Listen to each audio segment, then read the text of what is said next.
Zviri sei ndadzoka zvakare nedzimwe nhau dzikunetsa kutaura kwatiri kuita kudai nyaya yekutanga yandaenda ndiyachikomana Showgates uye zvina chisikana Anna cheBaby Honde.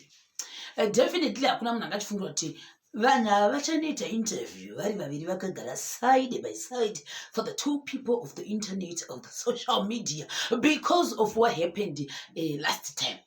Vabuda paya obviously vamwe vakatora divi rachisikana Anna, vamwe vakatora divi rachikomana Shugeta. Zvinova zvinhu zvatingazi kuti zvakaita sei. Nhasi ndaane musteerin'o because nezvakataura nachikomana Shugeta mukati meinterview.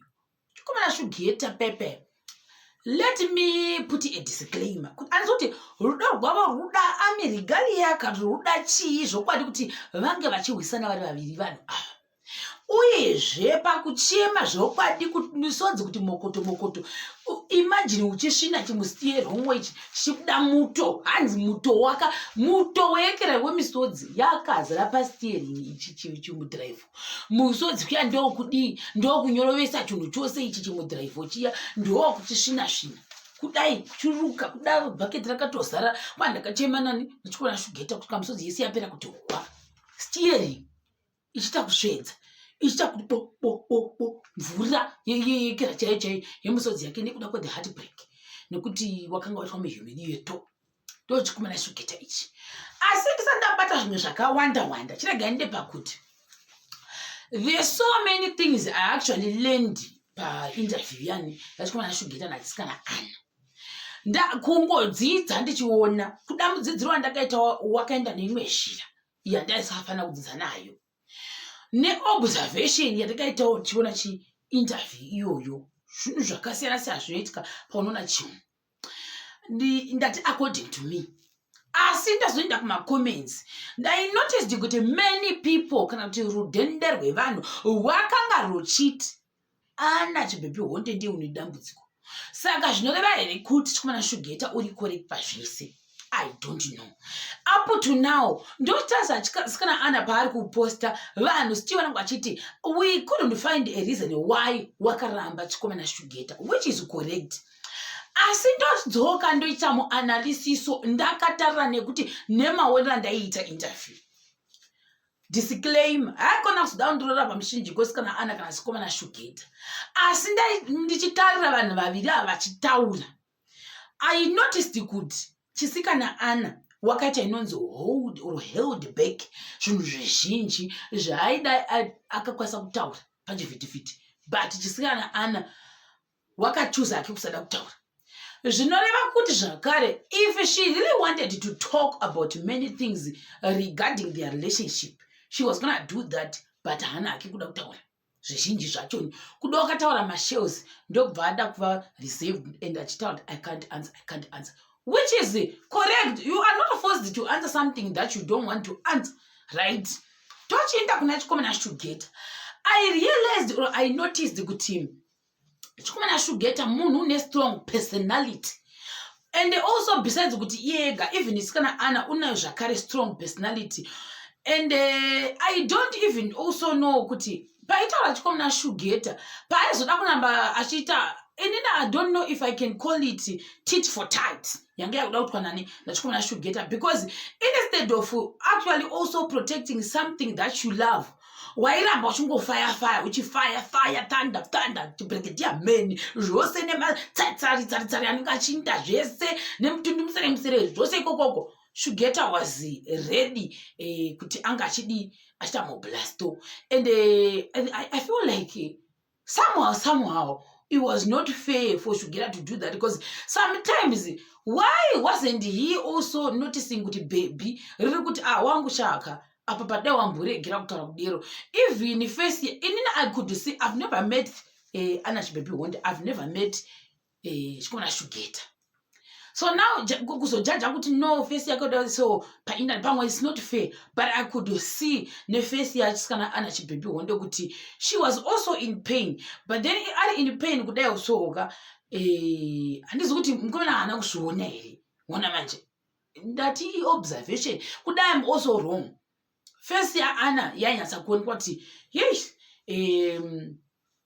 dai chikomana Shugeta wambomira but Shugeta wi-fi and ndakanotsa futi kuti chikomana Shugeta he knows how to put his points across simple and straightforward ndo zvandakanotisa pana chikomana Shugeta.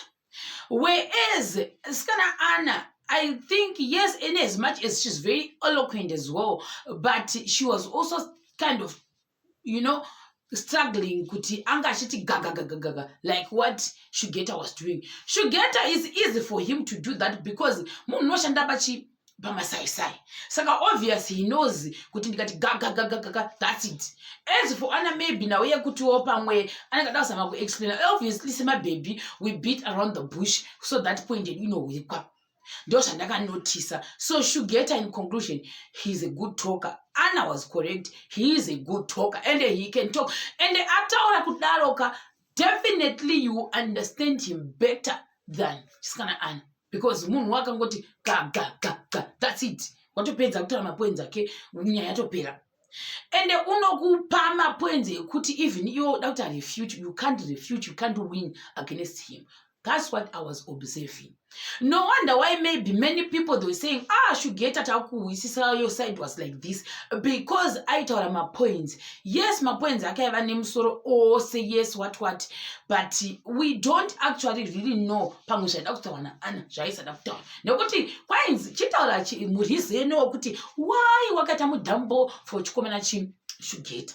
Hana kutaura zvaki zvose zvakangotaura tichida kuti relationship yedu ingeri kuseri ngeri what yes izvozvo pamwanga achida kutoa point yake kuti irikoti ndoda kuti hangu tidanire kuseni noti zvezvamukuta uyu Shugeta oyo achiti alright kubheka masequence kwamaita nemafeti nemai vangu yaivasa zvaisa zvezvo zvekuseri here zvaizikamwa nevanhu yeka kuti zvinhu zvaingoitika paikira kudandosaka musteering wakazara misodzi we don't know wona manje asi tichiri ipapo zvadu personally I felt pity for Anna because no one understood her.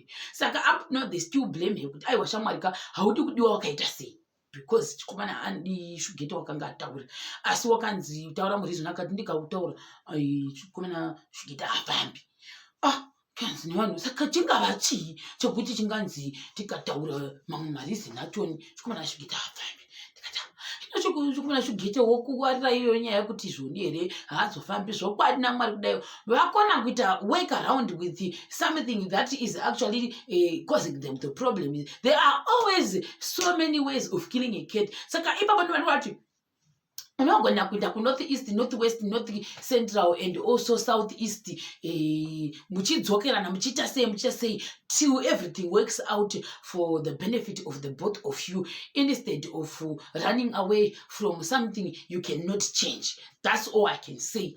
And tichiri ipapo zvakare ndoenda pana chikomana Shugeta ndoti wakanzi uyawo kuno iwe uone munhu usiku nevamwe vakatanzi wakazoenda here kundoona musikana kana kuti kwete. I also don't know kuti wakazoenda here akandochekerera iye chikomana Shugeta vakawisisana asi tichiri ipapo zvakare chikomana Shugeta wakati bhebhi ndoda zvangu zvokuda sikana Anna wakakona kutaura, which is now a concern kuvanhu kuti why are you not being answerable for the question yauri kuvunzwa. It is simple kuti do you still love the person or not? You said you cannot say anything. Why still chikomana Shugeta urimo mungetani shwa ngochikokurwa chidayo so woindepi woti uinde mberi unochisiwa sure woti uinde mberi unochisiwa sure what because you are still in love. Vakatanga kuti iwo wakatanga waposta vasikana vasina mapundu painternet zvoiko zvino wakanga waposta chisikana guya naGFG inini wakanga wachidayo so why of all the people wakaposta iva vasina bundu indi nebundu uye akati saka ndorega kuposta vanhu ivavo here what's new about that zvikanzi ndosaka neniwo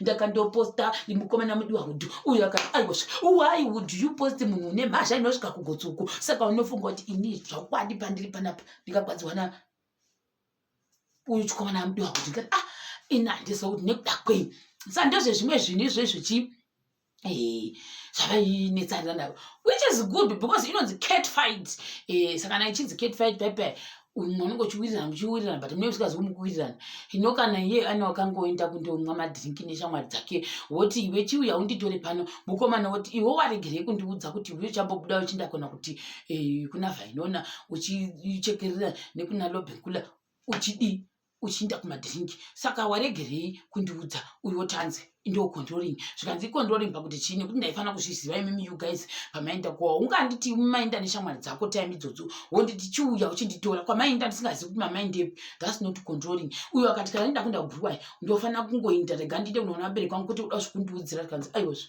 watingadiro asi tichiri ipapo hasi kuti chikomana chigere ungangobatirira mangungu ndenguya ndijeibale kati aiwazve iwoka wazondidana nhasi asi painge pese papandaimboda kuya ndida kuita mainterview newe wakanditaura kuti toda maartist kureva kuti ndansiri artistika zvikanzi aiwaka ndaida kuti se kuti umboibva iko nowaibva which is good hazvina kushata wakanga achiita tit for tat nendechogeta handidi kura nhema aiwa anga ari ganze blazing ndokungaita pekuti shamwari ka nani nacho ndinovata kuseri kwedho ndinotokuudza ende weather watsamwa kana kuti hauna kutsamwa ndikoko saka panhau dzasikana Ana nani nachikomana shugira ndozvese izvo zvandingangoti ndanganayo nazvo mukati mevhidhiyo ndisikazi kuti saka steering yachikomana shugeta iyi yakazooma yakati wakaisa kuwashing machine kana kuti yakaenda kukawash kana kuti yakadii I have no idea.